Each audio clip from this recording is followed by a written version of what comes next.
Se abre la sesión. Bueno, tenemos el gusto hoy día de incorporar al seno de la Academia Peruana de Derecho al doctor Mario Castillo Freire. Pocas personas tienen más méritos que Mario Castillo Freire para integrar una academia de derecho. Él ejerce la profesión, sí, y la ejerce activamente, pero antes que nada es un investigador. Ha publicado, no sé, si 15 o 20 libros. Ahora Felipe Osterlo nos va a decir cuántos libros ha producido Mario. Y es un hombre joven. ¿Qué será cuando tenga mi edad? Ya habré hecho una enciclopedia completa. Entonces, por eso la academia está muy complacida de incorporarlo hoy día como miembro del número. Entonces yo no voy a hablar más, simplemente voy a presentar al doctor Felipe Osterling y le voy a rogar que pronuncie el discurso de incorporación y que le dé la bienvenida en nombre de la Junta Directiva de la Academia. Gracias.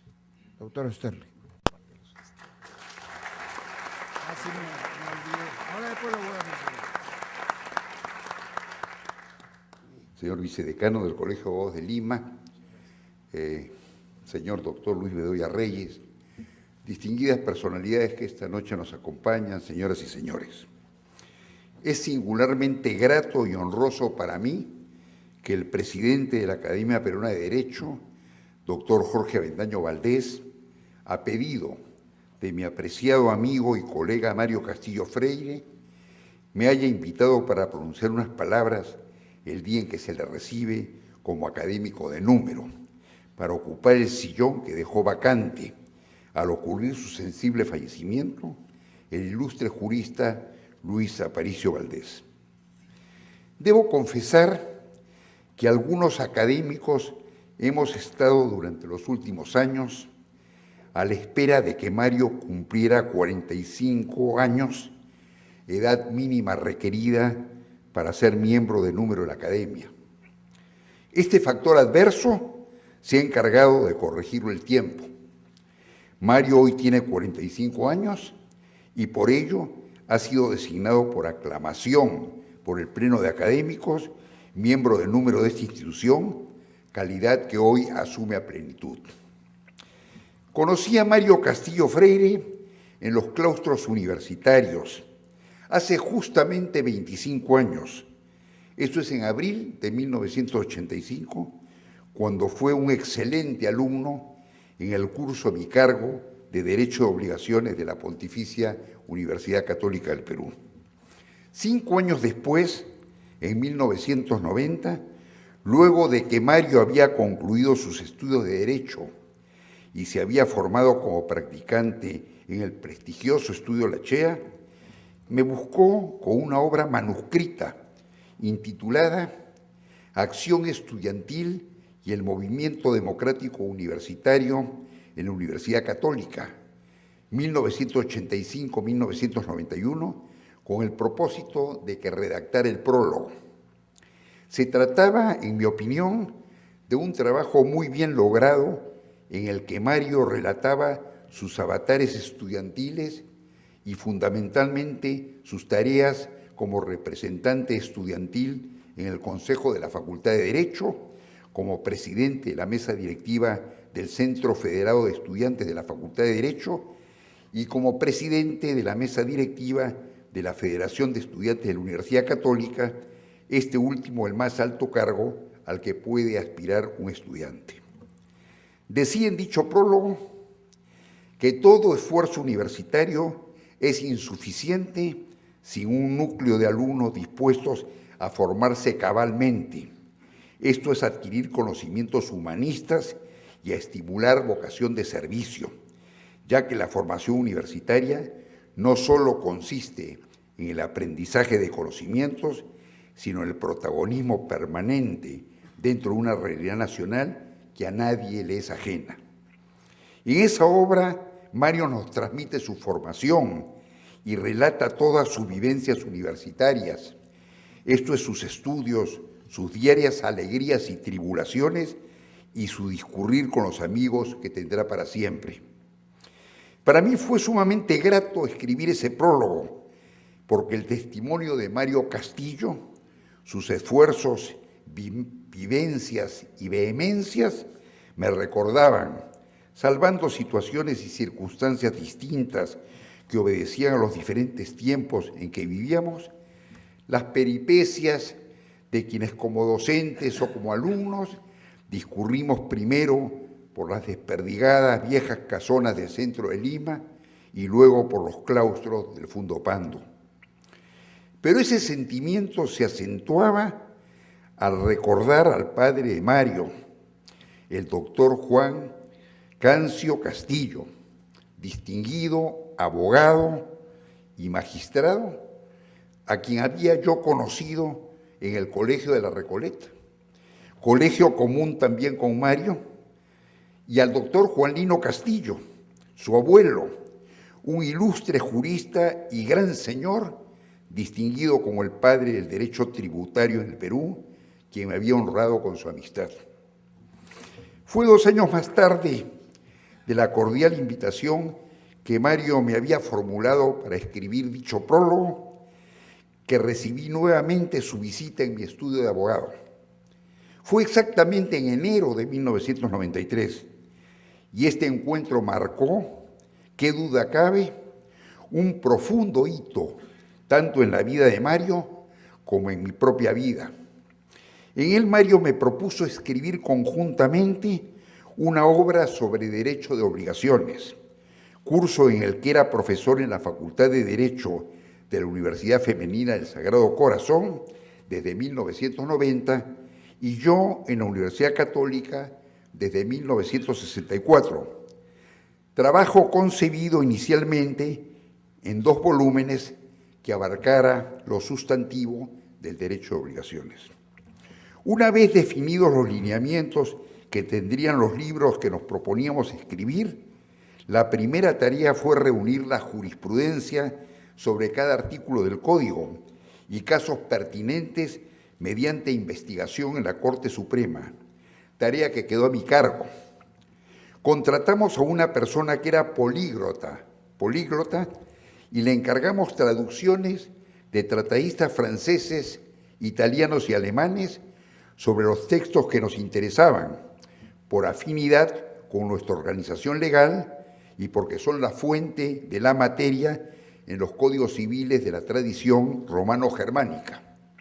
Como es natural, debíamos remitirnos fundamentalmente a 3 textos legales básicos: el Código Napoleón de 1804, el Código Alemán de 1900 y el Código Civil Italiano de 1942, que continúan hoy vigentes.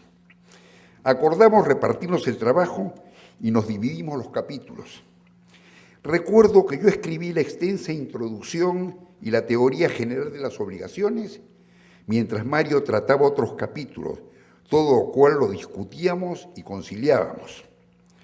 La bibliografía finalmente alcanzó 1.500 títulos, tarea bibliográfica en la que nos ayudaron equipos de practicantes de derecho, y a ello obedece que la obra, inicialmente concebida en 2 volúmenes, constara finalmente de 16 tomos, escritos entre 1993 y 2003, con aproximadamente 9.000 páginas impresas, tarea que significó, tanto para Mario como para mí, sacrificar infinitas horas de descanso, de familia, de diversión y vacaciones, así como mantenernos sometidos a cumplir rígidos horarios de reunión, coordinación, análisis, discusión, dictados y entrega mutua de originales para su revisión.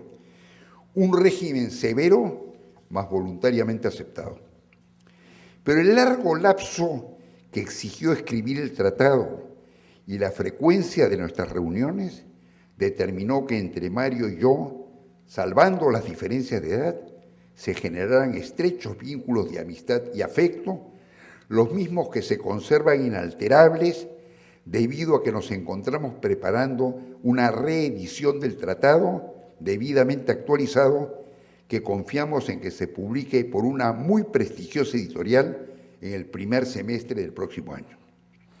Debo advertir que Mario no era un recién iniciado en las lides académicas, porque ya había escrito su obra titulada Los contratos sobre bienes ajenos para optar el grado de bachiller en Derecho, y luego la tesis titulada El bien materia del contrato de compra-venta para optar el grado de magíster en Derecho. Las dos primeras tesis fueron publicadas en mayo de 1990 y noviembre de 1992 respectivamente.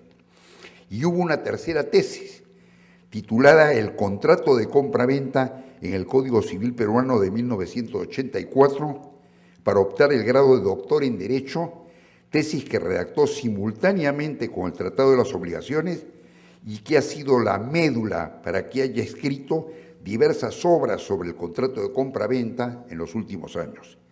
Las tres tesis a las que he aludido fueron aprobadas con el grado de sobresaliente. Al revisar la excelente trayectoria académica y doctrinaria de Mario, se percibe que entre sus más de 60 libros, señor presidente, entre sus más de 60 libros escritos y un largo centenar de artículos, posiblemente 200 artículos, algunos de ellos con quien hace uso de la palabra, ha trabajado primero sobre el derecho civil, singularmente sobre obligaciones y contratos, luego en la defensa del Código Civil de 1984 y a partir del año 2006 con una extraordinaria producción sobre el arbitraje, tema que precisamente Mario va a tratar a continuación. Y esto último es natural, que trate sobre el arbitraje, ya que dentro de su rico ejercicio profesional, Mario Castillo actualmente integra más de 50 tribunales arbitrales.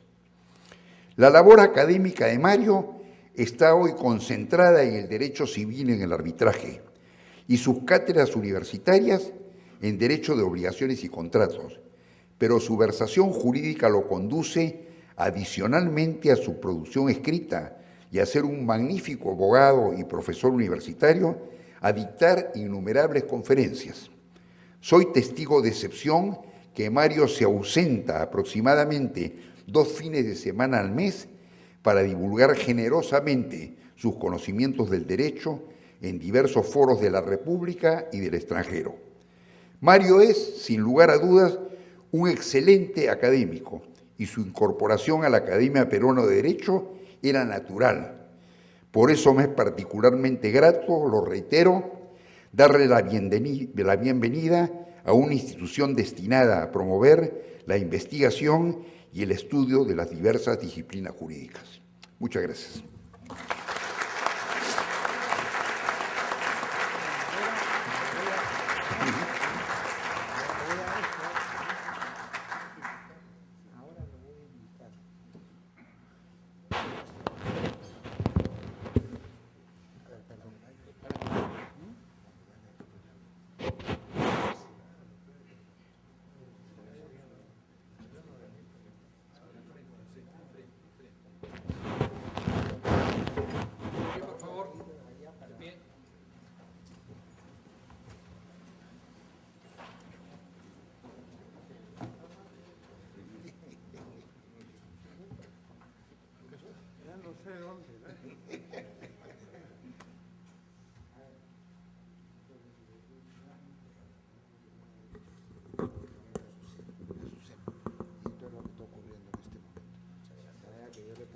De académico.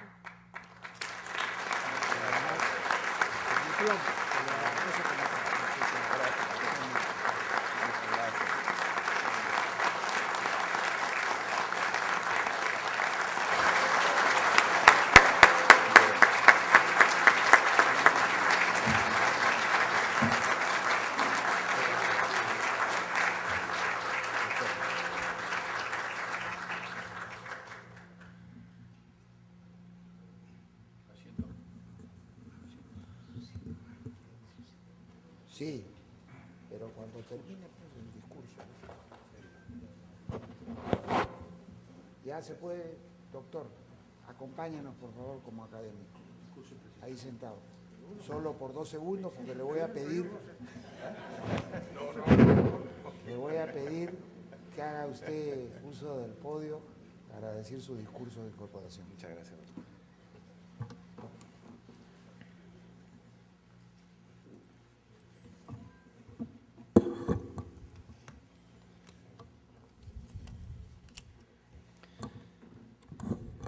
señor doctor Jorge Avendaño Valdés, presidente de la Academia Peruana de Derecho, señores académicos de número y académicos honorarios, especialmente doctor Luis Bedoya Reyes, muchas gracias por su presencia.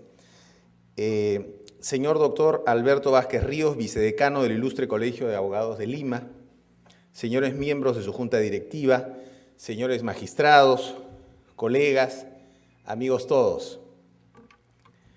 Para mí es un honor pronunciar esta ponencia en este acto de la Academia Peruana de Derecho. Quiero agradecer profundamente las generosas palabras del doctor Felipe Osterlin Parodi, quien me ha abrumado con el discurso que acaba de pronunciar. Es una satisfacción muy grande que estas palabras las pronuncie mi amigo y maestro desde las aulas universitarias, con quien además he compartido y comparto la grata labor de escribir y seguir escribiendo sobre derecho de obligaciones.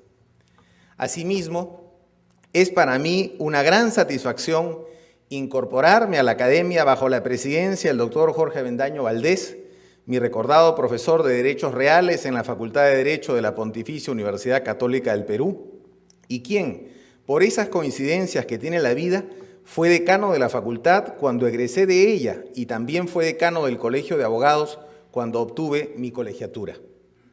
Quiero también recordar a mi amigo el doctor Luis Aparicio Valdés, notable jurista, pionero en las investigaciones de derecho laboral y comprometido propulsor de valiosas iniciativas de difusión del derecho en el Perú, académico de número que falleciera hace algunos meses y cuya vacante me honro en ocupar en la Academia Peruana de Derecho. También debo agradecer al decano del Ilustre Colegio de Abogados de Lima, doctor José Antonio Ñique de la Puente, y a su junta directiva por la iniciativa que tuvieron para inscribir este evento dentro de los actos conmemorativos del Día del Abogado y de convocar a todos nuestros colegas a este auditorio que lleva el nombre del insigne maestro don José León Barandiarán. Debo advertir y confesar que hice todos los esfuerzos para que mi discurso de incorporación versara sobre derecho civil. Es más, dediqué los días feriados de Semana Santa a terminar de escribir un trabajo relativo a la aplicación de los principios favor debitoris y favor creditoris en el Código Civil Peruano de 1984. Debo decirles también que, a pesar de encontrarme satisfecho con el resultado de ese trabajo, el mismo es extremadamente técnico y aburrido, y hubiese sido impropio de pronunciar en una ocasión como esta, fundamentalmente en consideración a que parte de este auditorio no está compuesto por abogados. En ese sentido, decidí que mi ponencia versara sobre arbitraje, un área a la cual me he dedicado junto con el derecho civil en los últimos años. Así, creo que será más entretenido abordar algunas consideraciones encaminadas a perfeccionar el arbitraje en el Perú. El día martes 16 de marzo del presente año, se publicó en el semanario Jurídica del Diario Oficial El Peruano un artículo de mi autoría titulado Lo bueno, lo malo y lo feo en el arbitraje. Esta ponencia se inspira de alguna manera en ese artículo y ahonda en los problemas y fórmulas de solución que el arbitraje debe tener en el Perú. De esta manera, con la venia de los presentes, procedo entonces a brindar un acercamiento al panorama general del arbitraje en nuestro país y, no cabe duda, que lo primero a resaltar es el hecho de que el desarrollo del arbitraje en el Perú ha representado un fenómeno único en América Latina.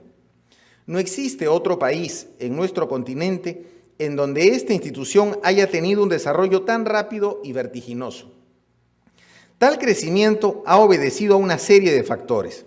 El primero de ellos, el adecuado marco normativo que ha venido teniendo el arbitraje con la ley de 1992, que derogó el vetusto esquema de cláusula compromisoria y compromiso arbitral que regulaba el Código Civil de 1984, y las leyes de 1996 y del 2008.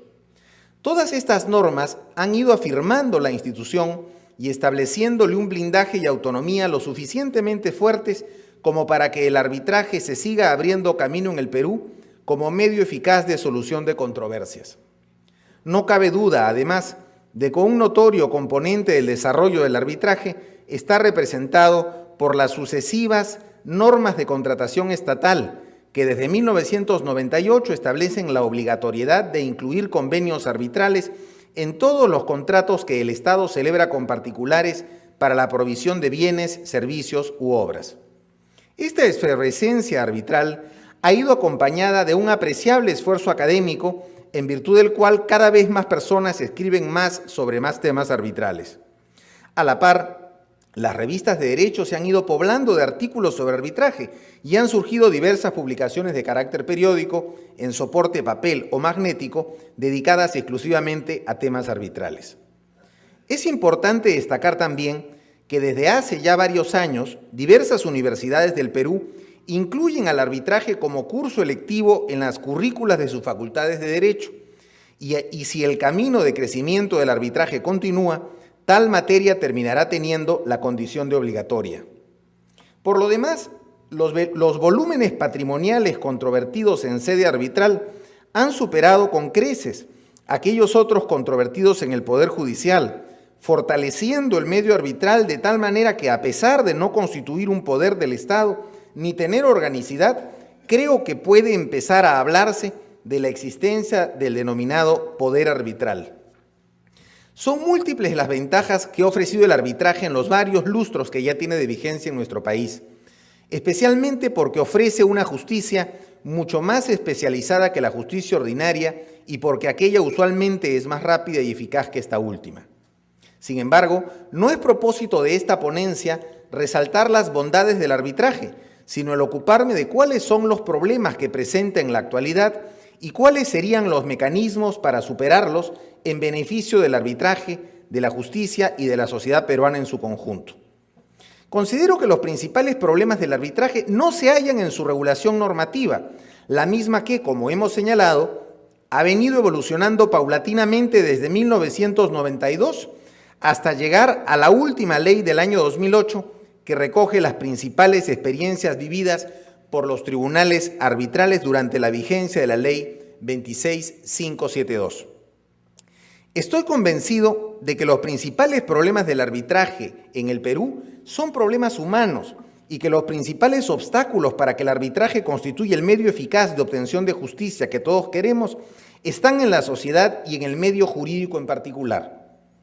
Dentro de tal orden de ideas, voy a ocuparme de los que considero son los principales problemas del arbitraje en el Perú, y en este escenario veamos primero la necesidad de que el arbitraje no sea representativo de la sociedad.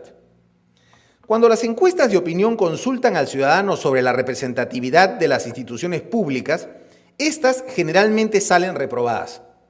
Ello ocurre con el Poder Ejecutivo, con el Poder Legislativo y especialmente con el Poder Judicial, contra el cual se centran muchas de las baterías de los encuestados y de la población en su conjunto, la misma que considera que este poder del Estado concentra una serie de defectos y problemas a los que debería ser ajeno. En ese sentido, siempre he considerado que en realidad los peruanos queremos que nuestras instituciones no sean representativas de la población. Y no está mal que ello sea así, pero sí sería incorrecto pensar que los problemas de nuestras instituciones públicas son ajenos a la sociedad de la que forman parte. Más aún, resultaría ilusorio pensar que tales problemas no son fielmente representativos de la sociedad, en la que también encontramos aquellos defectos que la propia sociedad critica en quienes la gobiernan o administran justicia.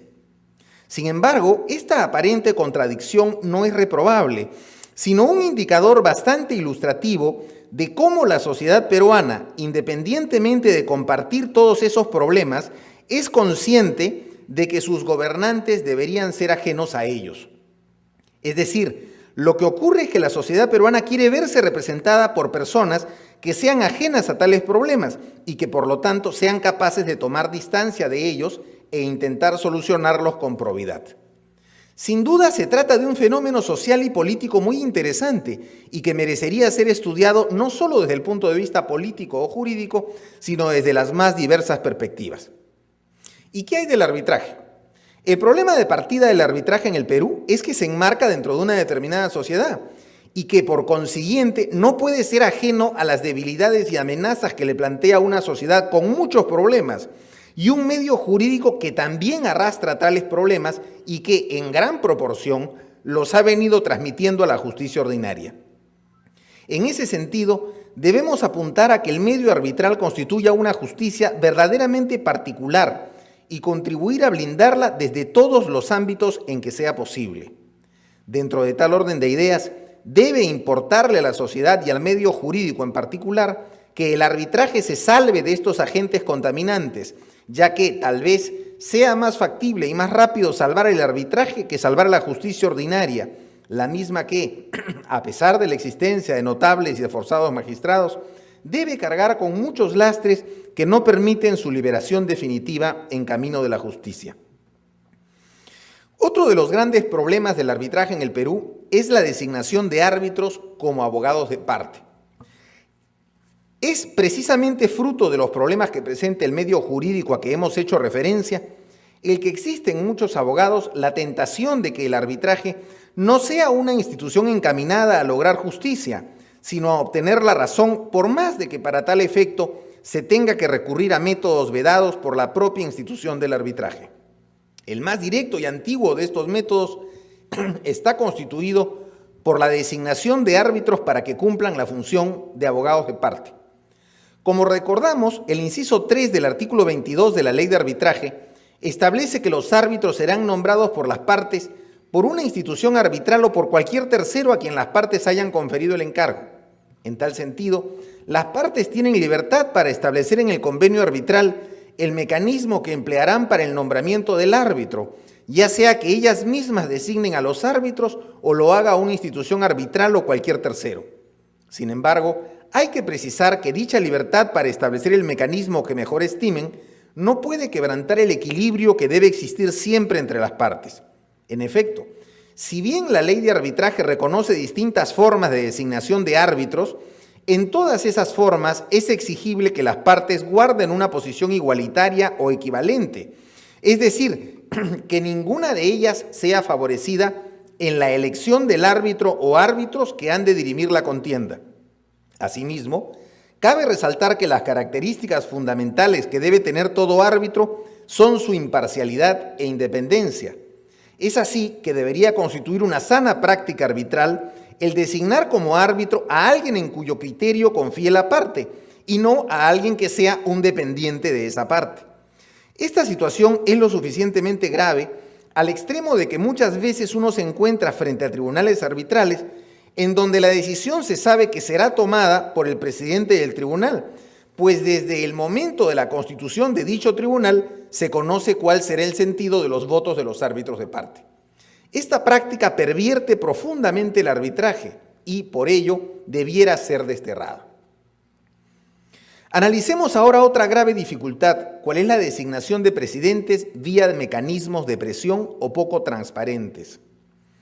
Si bien la nueva ley de arbitraje, decreto legislativo 1071, regula el procedimiento para elegir al presidente del tribunal, dicha regulación es supletoria, de tal manera que los árbitros gozan de la más absoluta libertad para proceder a efectuar tal designación. No obstante, los mecanismos de designación del presidente del tribunal no están exentos de las deformaciones a que hemos hecho referencia en el punto precedente. Una de las situaciones más comunes que se aprecian en la vida práctica es cómo algunos árbitros de parte se presentan con una o dos cartas bajo la manga de nombres de personas cuyo nombramiento se trata de forzar. En tales casos, y sin poner en tela de juicio las condiciones profesionales o morales de alguien a quien uno no conoce, lo que corresponde es decir que no, o sea, no aceptar a esa persona como presidente del tribunal. La elección del presidente constituye, sin duda, un acto de confianza, un acto de fe en alguien en quien uno confía. Sería un despropósito, entonces, escoger como presidente a una persona desconocida, de quien no se tenga referencias previas. Como se puede comprender, es muy fácil negarse a designar a alguien a quien uno no conoce. Pero las cosas se complican cuando el árbitro de la otra parte viene con el nombre de alguien a quien uno sí conoce. En estos casos el asunto es más difícil, pues incluso uno podría plantearse la posibilidad de que la relación con esa persona se deteriore si llegara a tomar conocimiento de que uno se niega a elegirla como presidente. Pero el tema también tiene matices, pues habrá ocasiones en las cuales el nombre del propuesto sea el de una persona intachable y otros casos en donde el propuesto genere algunas dudas. Creo que una sana política en este sentido debería pasar por descartar a la persona sobre la cual uno tiene dudas. Considero que en los casos relativos a elección del presidente del tribunal arbitral debe haber un juego lo más limpio y transparente posible. En este sentido, lo ideal sería que ambos árbitros traigan al debate una lista conteniendo los nombres de las personas en quienes ellos confiarían el cargo de presidente y confrontándolas vean si existen nombres en común. Por otra parte, considero que también debería desterrarse la mala práctica de llevar en consulta los nombres del eventual futuro presidente. En otras palabras, transmitir a la parte que lo ha nombrado los nombres de aquellos árbitros que el otro árbitro de parte propone para presidente. Esa práctica no abona precisamente a favor de la independencia de ese árbitro de parte. Estimo incluso que en casos como estos, el árbitro que le propuso algunos nombres podría legítimamente retractarse de su propuesta o exigir que el otro árbitro proceda a designar en ese mismo momento al presidente del tribunal. Cuando como árbitro de parte uno observa en el otro árbitro demasiadas reticencias a efectos de designar al presidente del tribunal, es mejor no proceder a designar al presidente y someter su designación al órgano que corresponda. En síntesis, quiero resaltar la importancia de la designación del presidente del tribunal arbitral y creemos que todo mecanismo de seguridad y la preservación de las reglas de transparencia y equidad en dicha designación resultan absolutamente indispensables para preservar las bondades del arbitraje. Otro problema trascendental se refiere a la designación supletoria de árbitros por parte de las cámaras de comercio. Como sabemos, la ley de arbitraje ha establecido un nuevo mecanismo para la designación supletoria de árbitros en defecto de designación por las partes y en defecto de elección del presidente por los árbitros de parte. Como se recuerda, anteriormente dicha labor estaba conferida por ley a los jueces civiles. La razón fundamental que motivó este cambio en la legislación obedeció a la celeridad, en la medida de que se consideraba que los tribunales ordinarios demoraban demasiado en proceder a efectuar tales designaciones. El medio arbitral en su conjunto acogió de manera mayoritariamente favorable esta modificación legislativa, no obstante lo cual tal cambio no estuvo exento de algunos cuestionamientos. En ese sentido, el principal cuestionamiento al respecto es de orden constitucional, en la medida de que si las partes preferirán recurrir a un arbitraje ad hoc y no a uno administrado por la Cámara de Comercio de la localidad, esto obedecerá a múltiples razones, entre ellas a que podrían no confiar en dicha Cámara de Comercio. No obstante, la ley de arbitraje ha establecido el apartamiento de la jurisdicción ordinaria, es decir, el acudir al juez para la designación supletoria de los árbitros, y la realización de las funciones antes mencionadas por las cámaras de comercio de la localidad. Considero atendible la observación de orden constitucional, mas no estoy convencido de la inconstitucionalidad de este procedimiento, sobre todo para aquellos casos en donde los convenios arbitrales se han celebrado con la vigencia de la actual ley de arbitraje que ya contempla este mecanismo. Pero lo que me preocupa es el mecanismo de designación supletoria que lleven a cabo las cámaras de comercio. He dicho reiteradas veces en múltiples artículos y conferencias que el principal activo del arbitraje está en la confianza que las partes tengan en la institución y específicamente en los árbitros que dirijan el proceso. Esa confianza debe estar presente también en las cámaras de comercio que cumplen la delicada función de designar supletoriamente a los árbitros. En ese sentido, las cámaras deberían proceder de la manera más transparente posible a efectuar tales designaciones. Eso significa que la designación supletoria debe ser un acto derivado del azar y no de la decisión del órgano de gobierno en materia arbitral de la Cámara de Comercio de la localidad. Esta afirmación tiene base legal, pues el artículo 25 de la Ley de Arbitraje establece en su inciso 5 que la Cámara de Comercio tendrá en cuenta al momento de efectuar un nombramiento los requisitos establecidos por las partes y por la ley para ser árbitro y tomará las medidas necesarias para garantizar su independencia e imparcialidad. Y por si fuera poco, el inciso 6 del referido artículo 25 se encarga de subrayar que en el arbitraje nacional la Cámara de Comercio efectuará el nombramiento siguiendo su procedimiento de designación aleatoria por medios tecnológicos respetando los criterios de especialidad.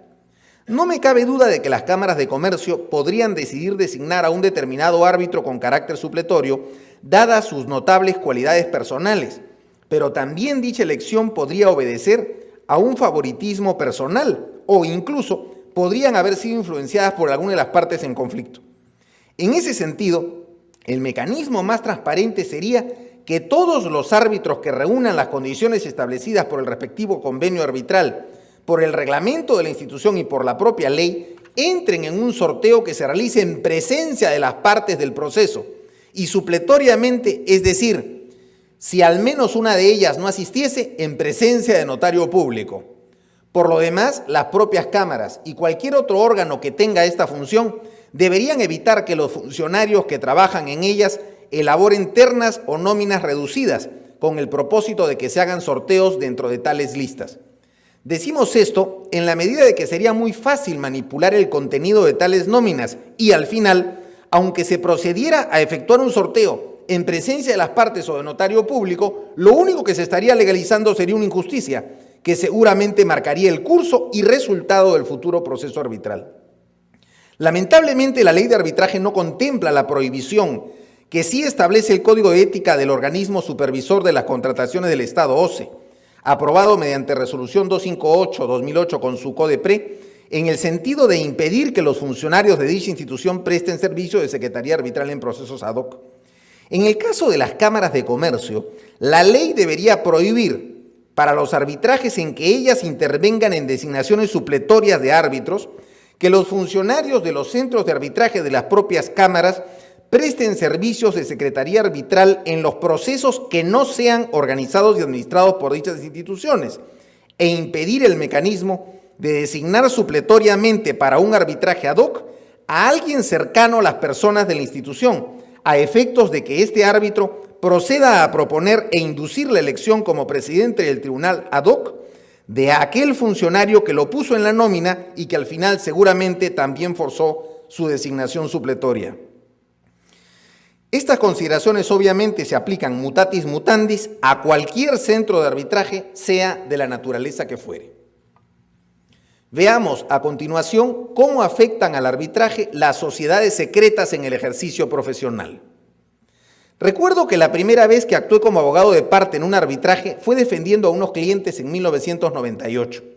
Nosotros, como correspondía, designamos como nuestro árbitro a una persona absolutamente intachable cuya designación no fue cuestionada y quedó firme. Nuestra contraparte designó como árbitro a un alto funcionario de la propia compañía, quien por decoro no aceptó el encargo.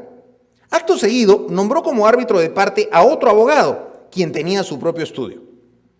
Pero dio la casualidad de que, hurgando en registros públicos, descubrimos que este otro abogado tenía una sociedad anónima, prácticamente secreta, dedicada a actividades jurídicas, junto con el alto funcionario de la empresa que no había aceptado desempeñar el cargo de árbitro, quien ejercía la profesión en otro estudio. Es decir, en apariencia ambos ejercían la profesión en estudios independientes, pero en la realidad, fuera de sus actividades en esos estudios, compartían un negocio común, otro estudio de abogados. Este es el típico caso de una sociedad secreta, pero no siempre tales sociedades secretas son susceptibles de ser identificadas o descubiertas, habida cuenta de que la inmensa mayoría de ellas son sociedades de hecho, en las que se comparten trabajos, se comparten recomendaciones, se comparten designaciones como árbitros, se comparten consultas profesionales, a pesar de que formalmente ambas personas no tienen relación profesional alguna. Es importante resaltar esos casos, pues tal práctica resulta en extremo peligrosa, en la medida de que cuando uno designa a un árbitro o a un presidente de tribunal, se busca que esta persona guarde distancia e independencia con respecto a los otros dos árbitros. Es evidente entonces que si se hubiese sabido tal vinculación, lo más probable es que no se habría designado a tal persona como presidente del tribunal, pues existiría una proclividad en ella, dada la sociedad o comunidad de negocios existente, para favorecer los intereses de una de las partes. Sin lugar a dudas, la equidistancia del presidente de un tribunal arbitral con respecto a ambos árbitros de parte garantiza su imparcialidad. Es menester señalar que, igualmente, la infracción a la confidencialidad durante el desarrollo del proceso arbitral constituye otro relevante obstáculo para el arbitraje en nuestro país. Es práctica habitual en los procesos arbitrales que las partes pacten el deber de confidencialidad, el mismo que se extiende no solo a los árbitros y las partes del proceso, sino también al secretario arbitral, a los asesores de las partes y de la institución arbitral, a los abogados informantes o asesores externos, a los peritos y a todas aquellas personas que, de una u otra forma, hubiesen tenido conocimiento del contenido total o parcial del proceso. Es evidente también que este deber de confidencialidad cesa si es que el laudo arbitral fuese objeto de impugnación vía el recurso de anulación del laudo. En tal sentido, muchas veces causa sorpresa leer en los diarios o revistas informaciones relativas a procesos arbitrales en curso, cuyo contenido resultaría imposible que haya sido redactado solamente por periodistas, sin la ayuda de vital información proporcionada por alguna de las partes. Si bien he cuestionado en algún trabajo anterior la absoluta confidencialidad de los laudos arbitrales, sí estoy de acuerdo en que mientras dure el proceso debe regir dicha confidencialidad. No cabe duda de que uno de los factores que debe evitarse en el desarrollo de todo proceso arbitral es el de la injerencia de la opinión pública, la misma que, a mi juicio, resulta muy influyente en el caso de los procesos que conoce el Poder Judicial, en donde muchas veces los magistrados resuelven más en función del juicio de la población que del de la historia. No olvidemos que los tribunales arbitrales también están integrados por seres humanos y es innegable que la presión mediática puede afectar el sano juicio de muchos. También quiero abordar en este análisis la conveniencia o inconveniencia de que se prolongue la confidencialidad una vez emitido el laudo. Uno de los aspectos que siempre se tuvieron como correspondientes a la confidencialidad del proceso era la reserva del laudo, es decir que, como hemos señalado, si dicho laudo no se impugnaba ante los tribunales ordinarios, su contenido debía permanecer secreto. No obstante, tanto la legislación como la doctrina han empezado a horadar este alcance de la confidencialidad. En ese sentido, ya nos hemos pronunciado el doctor Fernando de Traseñí y quien les habla en 2 ponencias sustentadas en congresos de arbitraje. No olvidemos que las normas sobre contrataciones del Estado imponen al OCE el deber de publicar los laudos arbitrales administrados por dicho órgano o que se hayan instalado en él, a efectos de que sean de conocimiento del público que acceda a su página web. Así, debería acelerarse el proceso para que todos los laudos que han recaído sobre arbitrajes en donde se haya controvertido fondos públicos sean publicados por el OCE, incluso aquellos que hubieran sido administrados por otros centros de arbitraje. Estimamos que cuando se trata del dinero de todos, no hay confidencialidad que valga después de emitido el laudo. Por lo demás, sostenemos que la publicidad de los laudos arbitrales, en general, contribuiría a que el medio jurídico y la sociedad en su conjunto puedan evaluar abiertamente el comportamiento de los árbitros y juzgarlos en función de sus decisiones. La publicidad de dicha información contribuiría a obligar a los árbitros a cumplir de manera más fidedigna con el deber de declaración, pues serán más públicos sus antecedentes en materia arbitral, los casos resueltos por ellos, las partes que los nombraron, los árbitros con los que compartieron el tribunal y, finalmente, el sentido de sus decisiones. De otro lado, la publicidad de los laudos arbitrales contribuirá de una manera muy generosa a enriquecer el debate jurisprudencial y académico en el Perú. Muchas veces en el medio jurídico se oyen quejas acerca de la falta de desarrollo teórico de la mayoría de sentencias judiciales. Este fenómeno, sin duda, obedece a la excesiva carga procesal de los magistrados, quienes se ven impedidos las más de veces de ingresar a efectuar un análisis exhaustivo de los problemas jurídicos. Ese problema no está presente en los tribunales arbitrales, ya que los árbitros son contratados para dicha función en particular y carecen de la carga procesal de cualquier magistrado. En ese sentido, es frecuente encontrarse con laudos bastante extensos, en donde se hace un desarrollo pormenorizado de los problemas jurídicos que se presentan. Hay ocasiones en las cuales uno ha tenido la oportunidad de acceder a la lectura de laudos arbitrales que constituyen notables piezas jurídicas, cuyo conocimiento público está vedado por el deber de confidencialidad. Invito a quienes me escuchan a imaginar cuán diferentes serían las discusiones en las aulas de derecho y cuán enriquecedor sería el debate si tuviera como objeto de estudio los principales laudos arbitrales que año a año se emiten en nuestro país. No hay que olvidar que esta también es jurisprudencia, y si bien la misma carece de algunas de las características que comparte toda la jurisprudencia de los tribunales ordinarios, ello no obsta a que deba ser de conocimiento e instrucción pública. Finalmente, como último punto de esta ponencia, quiero abordar lo relativo al control constitucional del arbitraje. Y no he dejado este tema para el final porque sea el menos importante, pues el mismo tiene relevancia capital en esta materia. En ese sentido, cabe recordar que hace algunos años, en la sentencia recaída en el expediente 6167-2005, el Tribunal Constitucional de nuestro país, con muy acertado criterio, delimitó el control constitucional del arbitraje, estableciendo que el control de los tribunales de justicia debía ser necesariamente ex post y no ex ante.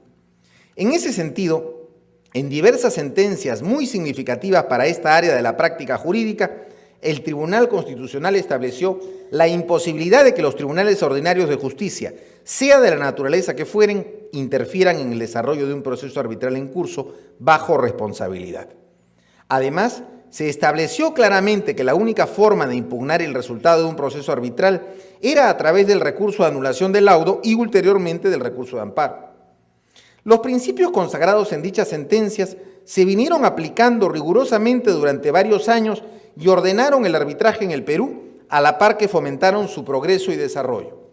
En ellos, además, se fundó el Decreto Legislativo 1071, actual Ley de Arbitraje, la misma que contiene en muchas de sus normas los referidos principios establecidos por el Tribunal Constitucional, principalmente el artículo 3 sobre principios y derechos de la función arbitral.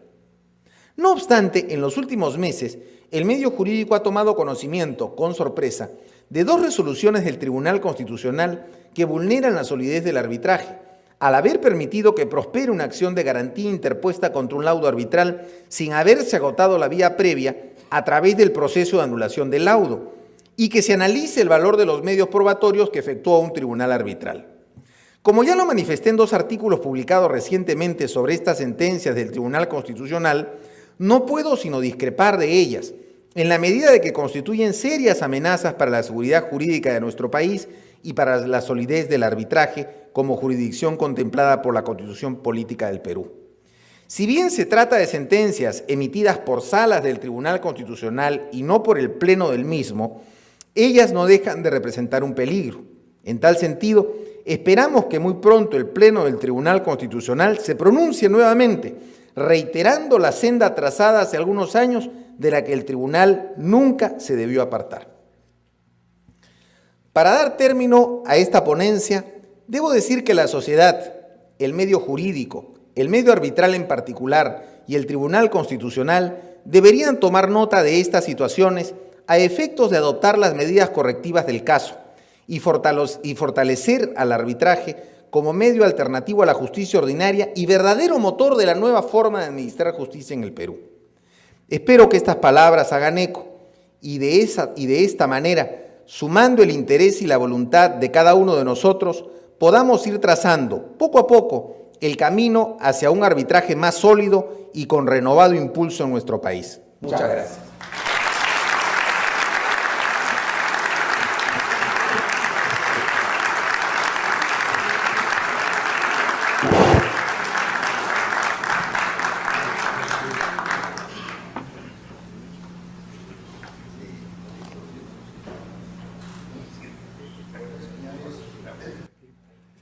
Con esto termina el acto de incorporación del doctor Mario Castillo como miembro número de la Academia.